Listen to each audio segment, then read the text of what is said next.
স্কুলে সরকারি গাছ কাটার অভিযোগ তৃণমূল মেম্বারের বিরুদ্ধে। প্রধান উপপ্রধান সহ 18 জন মেম্বার প্রতিবাদ মিছিল। পাল্টা দুর্নীতি হচ্ছে বলে প্রতিবাদ করেছি বলে আমার বিরুদ্ধে ষড়যন্ত্র হচ্ছে। সরকারি গাছ কাটা নিয়ে তৃণমূলের গোষ্ঠীদ্বন্দ্ব প্রকাশ্যে। অভিযোগ পাল্টা অভিযোগ প্রশাসনের দ্বারস্থ। উত্তর 24 পরগনা জেলার বসিরহাট মহকুমার বসিরহাট 1 নম্বর ব্লকের গোটা গ্রাম পঞ্চায়েতের তেঘরিয়া এলাকার ঘটনা। ওই বুথে তৃণমূল কংগ্রেসের পঞ্চায়েত সদস্য মৃত্যুঞ্জয় কর্মকার এলাকার একটি প্রাইমারি স্কুলে বেশ কিছু প্রাচীন গাছ ছিল। সেগুলো স্কুলকে না জানিয়ে নির্বিচারে গাছগুলো কেটে নেয় বলে অভিযোগ। এরপর ওই স্কুলের প্রধান শিক্ষক লিখিতভাবে গোটা গ্রাম পঞ্চায়েতকে জানায়। উপপ্রধান আবু রায়হান বৈদ্য, বসিরহাট 1 নম্বর ব্লকের সহসভাপতি হজরত আলী মণ্ডল সহ জনপ্রতিনিধিরা ঘটনাস্থলে দেখেন এবং পূর্ণাঙ্গ একটি রিপোর্ট তৈরি করবেন বলে তারা জানিয়েছেন।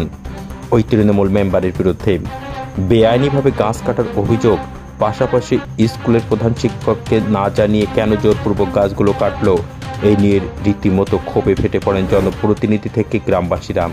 তারা দাবি করেন অন্যায়ভাবে করা হয়েছে, জোরপূর্বক কিছু বলতে গেলে আমাদেরকে ভয়ভীতি দেখানো হচ্ছে, এলাকায় অনেক কিছু দুর্নীতি হচ্ছে, এর পূর্ণাঙ্গ তদন্ত করে প্রশাসন ব্যবস্থা নিক।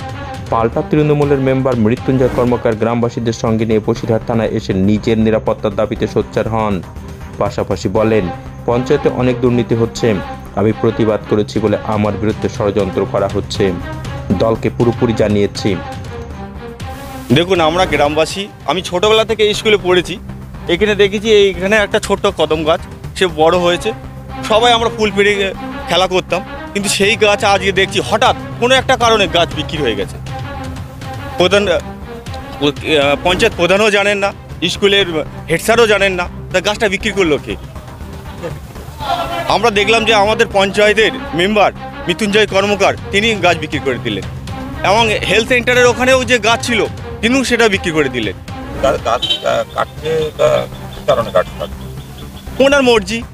ওনার মর্জি মতো কাজ করছেন। কেউ ওনার বিরুদ্ধে কথা বলতে গেলেই উনি কিন্তু ভয় দেখাচ্ছেন, প্রশাসনের ভয় দেখাচ্ছেন, বাড়িতে পুলিশ পাঠিয়ে দিচ্ছেন।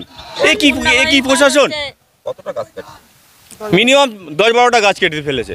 কাটার বাধা দেওয়ায় যে দীর্ঘদিন ওরা এরকমভাবে গাছগাছালিগুলো কেটে নিচ্ছে, কে বা কারা কাটছে, সব উপপ্রধানের নেতৃত্বে এবং বিভিন্ন জায়গার বাইরের মানুষজন নিয়ে গাছগাছালিগুলো কেটে বিক্রি করে দিচ্ছে। কালকে আপনারা দেখেছেন বিভিন্ন নিউজ চ্যানেলে দেখিয়েছে যে গাছ কেটে বিক্রি করে দিচ্ছিল। আমি তার বাধা দিতে গিয়ে যে ব্যক্তি গাছ বিক্রি করছিল তার সঙ্গে বিশালভাবে তর্ক বিতর্ক হয়, আপনারা ইলেকট্রনিক মিডিয়ার দ্বারা দেখেছেন।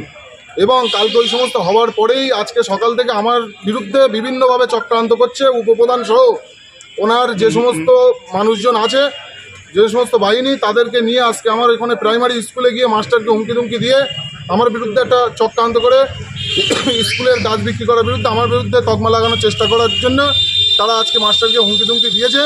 এবং ওই পাড়ায় গিয়ে আমার যে সমস্ত ছেলেপিলে আছে, এইসব আপনারা দেখতে পাচ্ছেন, তাদের প্রত্যেককে হুমকি দিয়েছে এবং বলেছে যে আগামী দিন যে এই বুথে যারা ওর সঙ্গে থাকবে তাদেরকে হয় মিথ্যে কেস দেওয়া হবে, নয় বাড়ি বোম গুলি হবে।